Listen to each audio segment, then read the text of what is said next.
dosen hanya tidak bisa mengikuti, saya mewakilinya. Dan acara tersebut sungguh luar biasa, dihadiri oleh Pak Haidar Nasir, kemudian orang tokoh PP dan para profesor doktor. Nah, itu dia, insyaallah. Jadi saya hanya banyak menyimak. Baik, semoga penyampaian hasil rakernas ini bisa kita jadikan sebagai gambaran untuk master plan muallimin ke depan, agar muallimin semakin maju, unggul dan berkemajuan. Baik, saya mulai dari secara umum perkembangan pesantren Muhammadiyah dari tahun ke tahun. Pesantren Muhammadiyah dari 2010 itu baru 67 pesantren. Lalu naik ke 2014 sudah terdapat 83 pesantren. Lalu naik ke 2015 127 pesantren. Dan naik ke tahun 2016 berkembang menjadi 178 pesantren. Kemudian tahun 2018 berkembang menjadi 256 pesantren. Dan tahun pesantren kita mulai terhitung di tahun ini, di tahun 2018 mulai. Kemudian tahun 2019 pesantren Muhammadiyah bertambah menjadi 324 pesantren, dan tahun 2022-2023 pesantren Muhammadiyah bertambah menjadi 440 pesantren di seluruh Indonesia. Namun pesantren yang terdata di Kementerian Agama lebih kurang setengahnya, sisanya belum terdata. Jadi yang terdata di Kementerian itu baru setengah, adapun yang di pusat sekitar 440. Maka Pak Haidar mengatakan kepada pimpinan ketua RP2 Pak Dr. Masyuri untuk di-stop dulu perkembangan kuantitas pesantren ini agar ditekankan dulu di kualitas. Jadi dari 440 ini berapa yang kualitas bisa dihitung. Kemudian berikutnya adalah afiliasi pesantren Ormas Islam. Jadi yang PNU ada sekitar 26.107 pesantren. Yang nomor 2 itu kita, yaitu Muhammadiyah, sekitar data terakhir 515 pesantren. Al-Wasliyah 21, kemudian ada Al-Khairiyah, DDI, PUI, Perti, ada Maflaul Anwar, NW. Nah ini NW juga terdata. Ini ada sekitar 191 pesantren yang dimiliki NW. NWDI 110 pesantren. Jadi kalau digabung NWD ini masih banyak kan punya Muhammadiyah. Kemudian yang tidak berafiliasi sekitar 4.455 pesantren. Itu yang tidak terormas nama. Kemudian profil lulusan pesantren Muhammadiyah. Yang pertama, bertakwa kepada Allah, berakhlak mulia, berpikiran maju. Ini dia titiknya, berpikiran maju, mampu membaca Al-Quran dengan fasih, lancar, dan memahami maknanya dengan benar. Mampu menghafal minimal 5 juz Al-Quran, juz 1, 2, juz 28, juz 9, dan 30. Itu tanda minimalnya. Lalu mampu menghafal minimal 250 hadis pilihan. Mampu menjadi pendidik, mubalik, dan imam sholat. Memiliki kompetensi kepemimpinan dan kaderan. Mahir berbahasa Arab dan Inggris. Mandiri dan berjiwa wirausaha. Memiliki keterampilan sosial dan memiliki kemampuan membaca khazanah Islam, yaitu kitab Turos, yakni kitab Turos. Kalau di Muhammadiyah ya kita misinya adalah menyelenggarakan pembelajaran bahasa Arab, tahfidz Quran, kitab kuning, dan al-Islam untuk Muhammadiyah. Itu keulamaannya. Kemudian budaya pesantren Muhammadiyah. Ini budaya harus kita budayakan di pesantren. Bukan hanya untuk menjadi budaya bagi santri, tapi seluruh unsur di pesantren, termasuk kita sebagai guru. Yang pertama, keikhlasan sebagai fondasi pertamanya. Yang kedua, tafaqquh fiddin. Jadi di pesantren itu ngomong tentang agama pasti. Lalu ada tajdid, purifikasi. Kemudian integritas, ukhuwah, ada nilai persaudaraan, bahwa hubungan kita di muallimin khususnya tidak hanya hubungan pekerjaan, tapi ada hubungan persaudaraan, ukhuwah Islamiyah, khususnya ukhuwah Muhammadiyah. Lalu ada disiplin, mandiri, wasatiyah, moderat, sederhana, kerjasama. Karena memang di pesantren itu kita harus mampu bekerja secara tim, tidak bekerja sendiri-sendiri. Lalu istiqomah, pola hidup bersih dan sehat, ramah santri, sopan santun, gemar beramal soleh, layanan, jadi layanan kita dalam ibadah kita, percaya diri, peduli lingkungan, mengedepankan ilmu pengetahuan dan teknologi, serta memiliki rasa malu. Budaya pesantren ini secara umum saya sampaikan. Adapun rinciannya nanti kita bahas insyaallah di waktu yang depan, dan kita bisa sama-sama memahami memberi kesimpulan terhadap 20 budaya ini, jadi supaya bisa kita terapkan dalam pesantren. Berikutnya adalah ini tantangan, ada hambatan, ada kelemahan-kelemahan. Pesantren se-Muhammadiyah itu punya kelemahan yang sama, digabung menjadi beberapa sekitar 3 kelemahan. Yang pertama, tidak ada kiai. Nah, ini kelemahan kita di Muhammadiyah. Tidak ada kiai, tidak ada figur. Adapun kalau ada kiai, biasanya hanya sekitar sebutan saja di internal Muhammadiyah. Tapi kalau orang eksternal melihat apakah kita kiai atau tidak, pasti mengatakan tidak.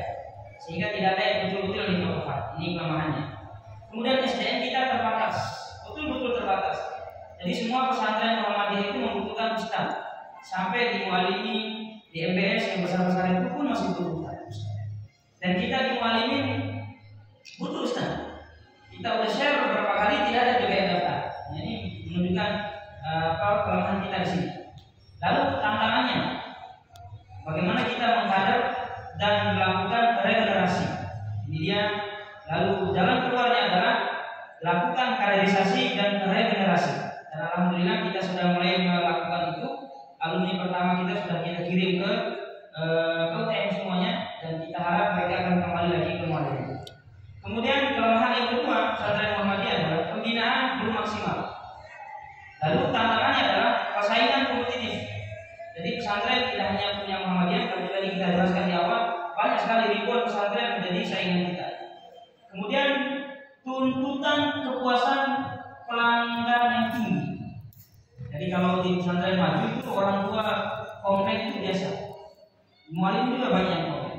Maka solusinya adalah manajemen yang bagus. Seluruhnya. Nanti insyaallah manajemen itu dikawal. Kemudian kelemahan berikutnya adalah kelembagaan transisi. Nah, tantangan kita adalah regulasi pesantren. Berada pada Undang-Undang Nomor 18 Tahun 2019 Undang-Undang Pesantren.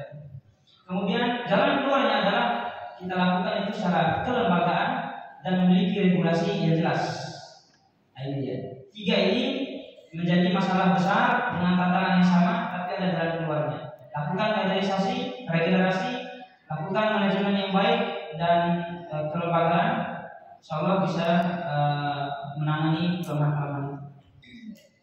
Kemudian arah pengembangan pesantrenmu, RPJP, roadmap jangka panjang 2021 sampai 2045. Peningkatan mutu. Di Muhammadiyah itu di pusat kemarin dibicarakan bagaimana meningkatkan mutu pesantren Muhammadiyah, mutu SDM-nya. Yang pertama ada diklat bagi santri dan ustaz. Jadi PP sudah mulai membicarakan, nanti akan ada diklat khusus bagi santri dan ustaz. Pendidikan dan pelatihan khusus. Yang kedua beasiswa santri dan ustaz. Jadi di santri ada beasiswanya, ustaz juga ada beasiswanya. Termasuk mungkin tadi beasiswa melanjutkan pendidikan dengan segala kriteria. Lalu peningkatan kapasitas. Siapa yang ditingkatkan? Mudir, ustaz dan tenaga pendidikan.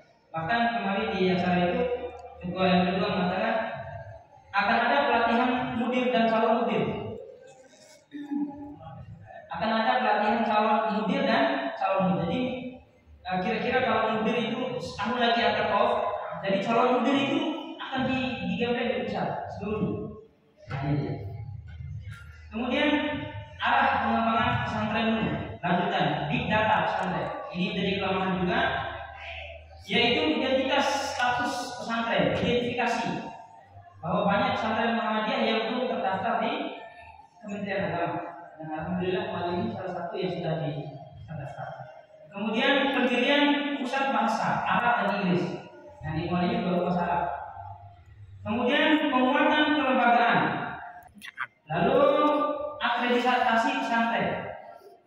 Ini internal Muhammadiyah.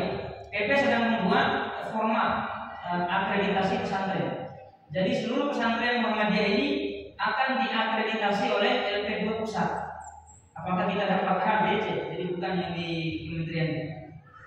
Ini untuk pendidikan jangka perguruan tinggi. Kemudian berikut pesantren yang berkemajuan dan berorientasi masa depan. Ini adalah ciri pesantren yang berkemajuan. Yang pertama, berbasis pada sistem pendidikan Islam modern.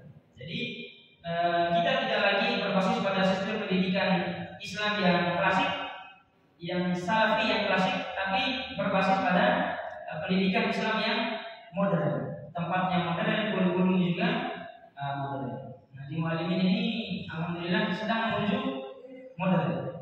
Mudah-mudahan bisa semakin baik. Kemudian yang kedua, segenap santri, ustaz, dan pimpinan harus memiliki pemikiran yang berorientasi ke depan dan menjadi teladan yang baik. Jadi kita harus satu persepsi, satu pandangan, dan menjadi teladan.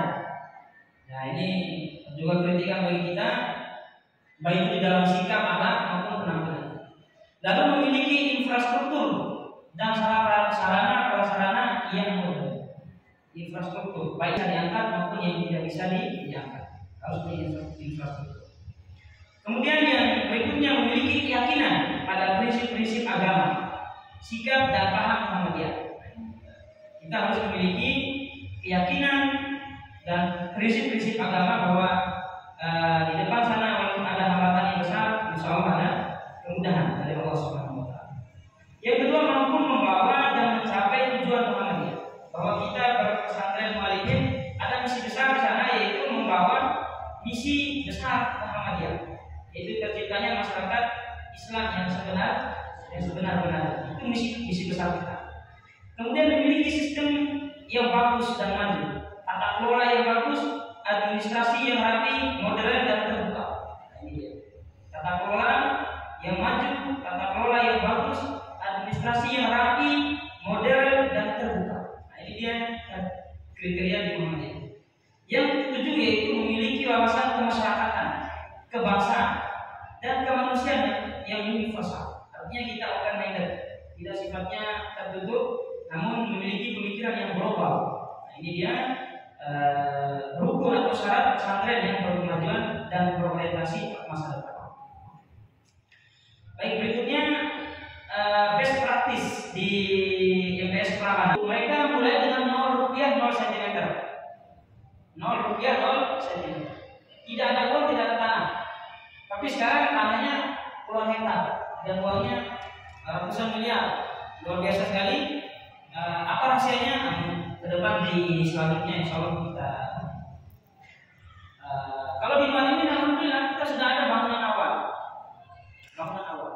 Sudah ada bangunan awal, sudah ada orang yang awal. Jadi di Prambanan itu hampir mirip ceritanya dengan karena guru-guru di situ merasa kedatangan pesantren ini akan menggeser mereka, jadi akan mengecilkan peran-peran guru awal.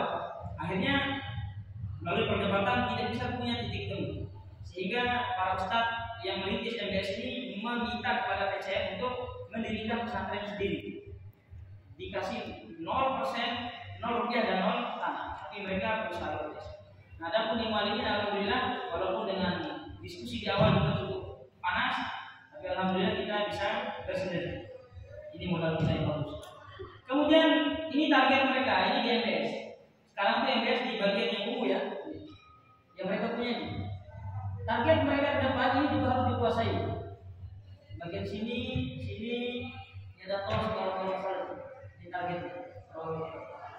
Target ke depan. Nah, Muallimin juga harus punya map yang seperti ini, sampai kemana kita akan mau menguasai dan mana-mana dulu supaya terarah. Berikutnya adalah ini adalah betul. Baik, nilai yang dikembangkan dan yang ditanamkan di MBS Prambanan, yang pertama keikhlasan, yang kedua kejujuran, yang ketiga kedisiplinan, yang keempat kekeluargaan seperti tadi itu, yang kelima kebersamaan, dan yang keenam itu adalah kemandirian. 6 ini adalah nilai yang terus menerus ditanamkan, tidak hanya sekali, tapi setiap hari ditanamkan kepada guru-guru, diulang-ulang terus.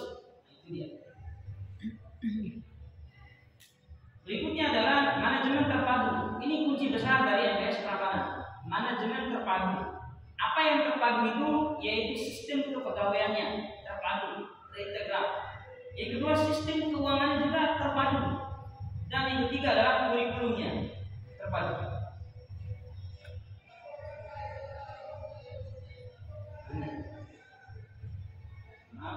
Yang pertama adalah kepegawaian. Jadi di Prambanan itu ada 3 tingkatan pegawai. Yang pertama pegawai tetap, yang kedua pegawai kontrak, dan yang ketiga pegawai tidak tetap. Nah, di Mualim ini kita belum punya pegawai tetap. Yang baru kita punya adalah pegawai kontrak. Sudah ada atau belum? Belum juga kayaknya. Jadi belum ada regulasi kayak ini. Nanti insya Allah mudah-mudahan kita bisa. Jadi semua pegawai ini terpusat, terkontrol dari mudirnya. Jadi pegawai ini yang berhak untuk memasukkan dan memecatnya itu adalah mudirnya. Itu ya, jadi terkontrol semuanya. Kemudian berikutnya adalah pembinaan sumber daya manusia. Yang pertama di Mualim itu khusus guru-gurunya, yaitu ada Baitul Arqam awal tahun. Harus setiap tahun ajaran baru itu ada Baitul Arqam namanya di Muhammadiyah itu, baik santri maupun ustaz. Ini kita belum ada. Kemudian kedua, kajian mingguan dan bulanan. Nah, ini di Mualim ini alhamdulillah sudah ada kajian ini setiap pekan. Nah, guru-guru mohon kalau ada waktu dan kalau tidak ada disempatkan untuk datang di setiap hari Ahad, gratis ya, waktu ya, gratis, tidak dipungut biaya. Kemudian pelatihan dan workshop berkala, rihlah dan family gathering. Nah, ini rihlahnya. Nah, mudah-mudahan tahun ini juga kita ada rihlah. Dan rapat kerja dan Baitul Arqam tahunan. Ini adalah program pembinaan sumber daya manusia di. Mudah-mudahan untuk guru-guru ada khusus pengajian 1 bulan sekali khusus untuk guru-guru untuk Islam. Lalu manajemen terpadu dari keuangan, sistem keuangan MBS, tata kelola keuangan. Jadi sistem keuangan MBS itu uang itu bisa masuk dari 100 pintu boleh, tapi keluar hanya dari 1 pintu. Ini dia. Jadi uang itu boleh masuk dari 100 pintu, ribuan pintu boleh masuk, tapi nanti keluarnya itu harus lewat 1 pintu, yaitu bendahara umum. Tidak ada yang boleh mengeluarkan uang kecuali bendahara umum.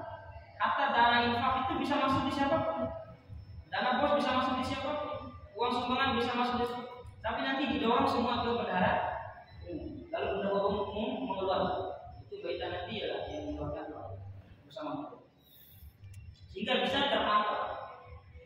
Kemudian yang berikutnya adalah konsep kurikulum keseimbangan. Ini juga sudah kita sampaikan di sini.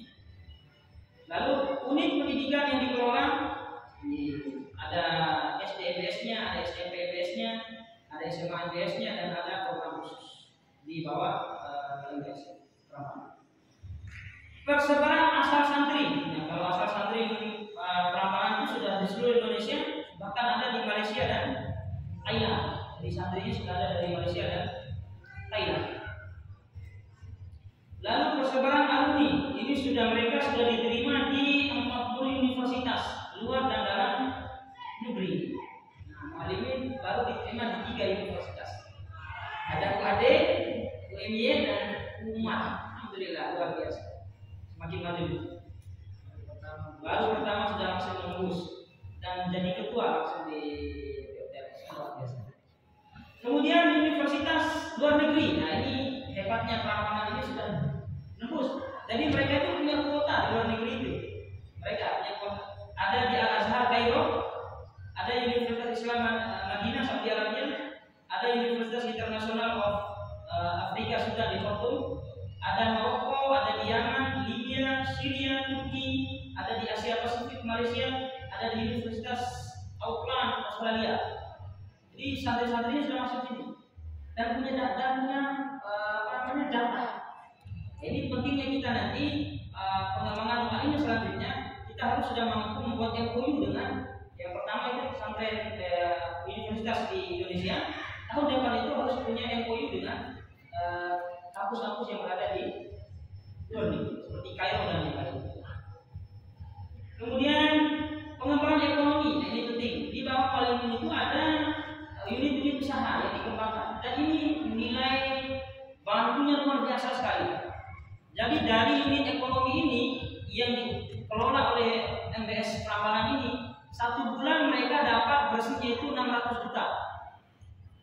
Satu bulan 600 juta hanya dari unit usaha yang ini. Ada Asbuna Grosir, ada minimarket, ada toko, banyak sekali. Ada restoran, ada factory, ada air mineral, seragam, buku, ada homestay juga, ada travel work. Itu yang dikelola. Nanti semoga kita bisa mengikuti langkah-langkah. Amin, insyaallah. Kalau Ustaz Ahmadi pernah datang ke Madinah, jalan-jalan itu luar biasa sekali. Ada mebelnya juga. Nah, mudah-mudahan Walimin di tahun depan itu segera kita punya amal usaha yang itu berorientasi pada Walimin. Kemudian program khusus ini, program khusus Timur Tengah di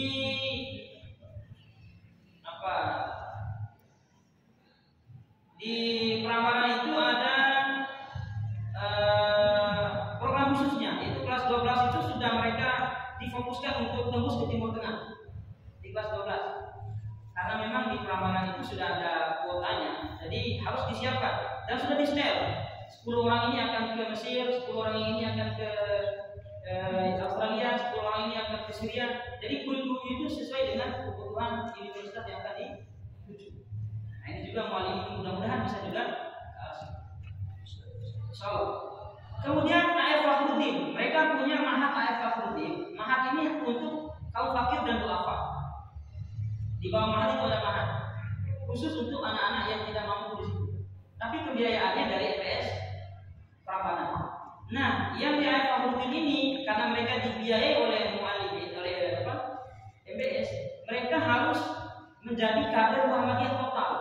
Ya, ini kader 10 tahun. 3 tahun di SMP, 3 tahun di SMA, dan 4 tahun di kuliah. Dan mereka harus siap ditempatkan oleh MBS itu gimana pun ditempatkan di Indonesia ini. Nah, itu dia. Ilmu ini.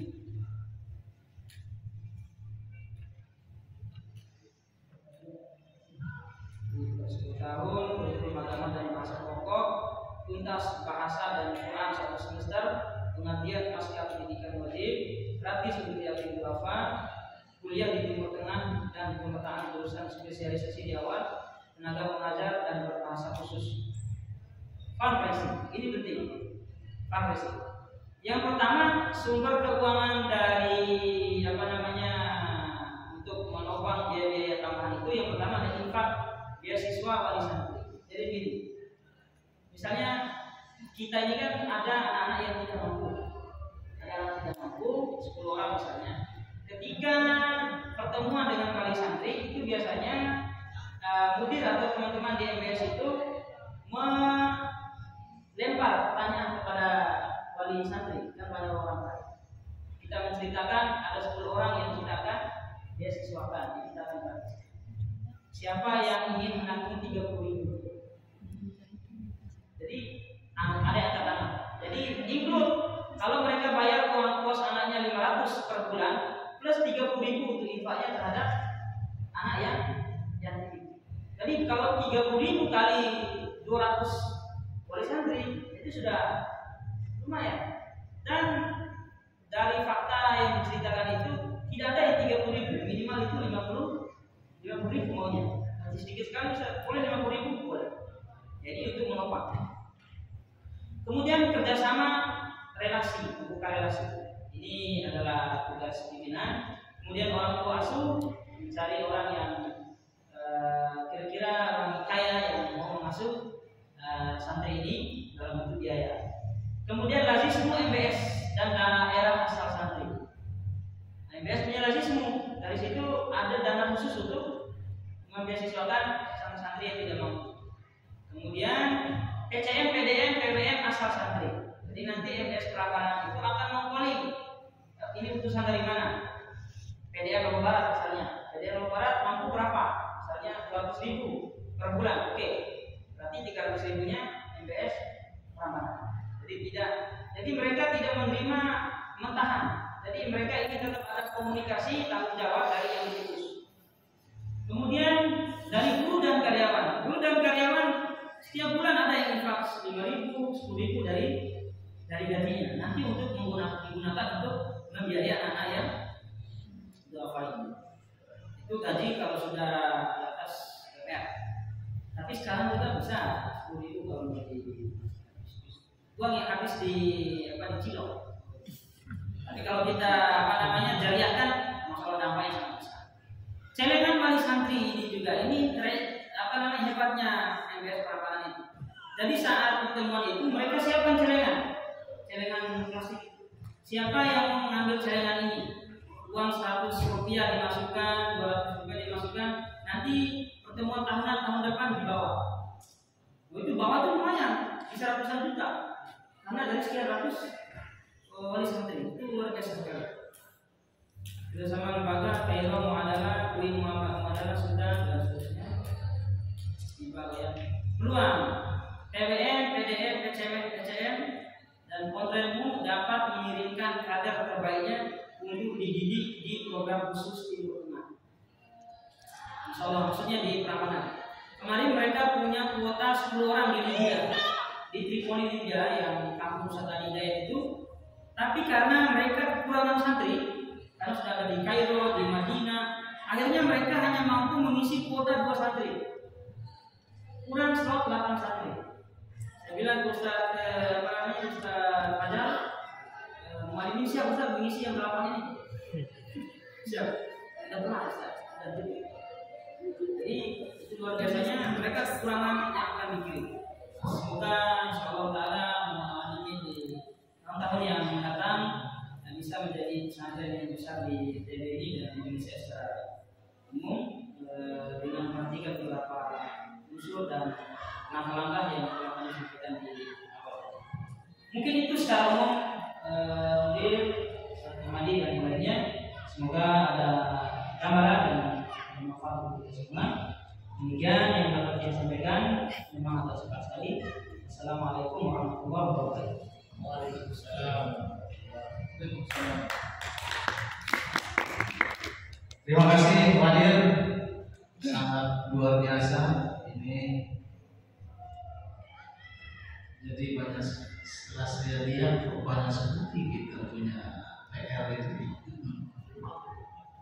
Tetapi peluangnya juga terbuka. Ya, khusus kita dalam bermuhammadiyah di Nusa Tenggara Barat sebenarnya peluang itu sangat terbuka ya. Itu terbukti dari setiap tahun itu kan mengalami peningkatan begitu ya. Cuma tentunya kita tidak boleh berhenti ya. Jadi terus menerus untuk melakukan pembaharuan ya, istihad yang akan kita lakukan untuk kemajuan muallimin kita. Mungkin ada yang mau bertanya? Ya, silakan Pak Ketua PDM sekalian kepala sekolah. Baik. Terima kasih. Silakan. Assalamualaikum warahmatullahi wabarakatuh. Berbicara tentang MBS Prambanan yang memang selalu menjadi inspirasi di semua pesantren, terutama di Muhammadiyah. Dari aum-aum amal usaha termasuk terobosan-terobosannya. Jadi yang saya mau fokus itu ada 2 hal. Yang pertama, kenapa dia tidak muncul muallim Jogja? Itu MBS yang memang menjadi mercusuar yang Kemudian